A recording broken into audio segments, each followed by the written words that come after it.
Hello everyone, Watch Captain Kyrez here, and today we'll be taking a look at what happens next after Vigilus.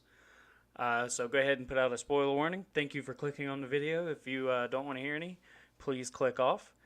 From here on out, we'll be going over what happens in the Vigilus Ablaze campaign book, and give you a brief warning in 3, 2, 1. Alright, I guess you're here. You want to hear the spoilers. Nobody dies. That's it.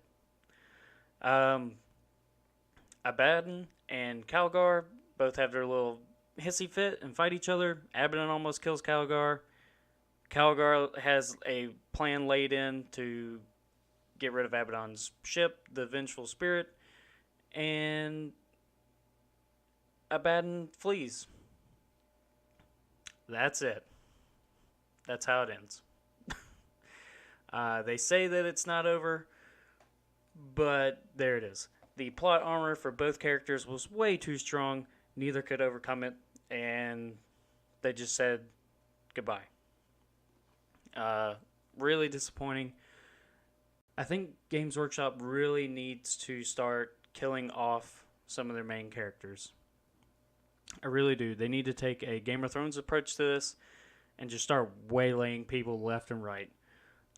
They need to advance the storyline because, again, they're stopped the clock at midnight, or a minute from midnight, as the saying goes, and nothing really happens. We got stuck in the 40th millennium for however many years. Then they finally advanced it into the 41st millennium and started bringing back primarchs, which I thought was bad. Now seems to be a decent time, but we haven't seen any other primarchs come out since Guilliman in quite a while. Like, we were getting one a year up until I think last year. Nothing came out in 2017 or 2018, sorry. And we've just been sitting on our heels ever since, like about to fall asleep. There's just not that much going on. It's not that exciting when two characters meet and we both know already that neither of them are going to die, because Games Workshop just doesn't want to get rid of any of their characters. I don't know whether it'll hurt their sales to do so, but I feel like if they cut some of the chaff out, or some of the older guys like Calgar, Dante, unfortunately, which I love Dante, this could have been a great scene for him. But if they just started killing off some of the guys, they can bring in new guys to step in, take their place, write even more stories, and continue on with that, and be able to license even more stuff, sell more new models. Anyway, that's just my take. How I thought the story was going to go, I didn't want to jump on the hype train that everybody was just like, oh, where's Dante? Where's Dante? I really didn't want them to do that, but secretly I did, because I am a Blood Angels player, and that's my first army when I started. I really wanted Calgar to basically die, and then Vigilus be right there, just at the brink of not being able to come back, and Dante, whether he's been primarified or not, just descend upon Abaddon, slap him around a little bit, tell him who his daddy really is, and then send him packing.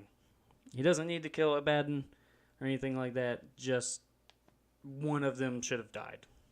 I really think it should have been Calgar. That would have been a great lead up and a big troll from Games Workshop, just giving him a brand new model and just killing him off like that would have been great. But as far as the next step, I don't really know where the story's going to go. The Blood Angels have been absent, strongly absent. I think that's just poor story writing on Games Workshop's part. I could be wrong here. In the next few months, they could just pop out of nowhere. Like, oh, we were handling this situation over on this planet. Or they could have just been fighting off demons. Who knows? I did read in the Eternal Crusade book, or Indominus Crusade book, at the end of it, Guilliman gets some kind of box, opens it up, and it immediately calls for Dante, needing his assistance or something to show him.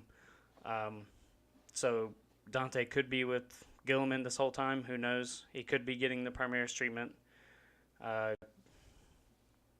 To be honest, it could be anybody's guess what Games Workshop has hidden at their laboratory.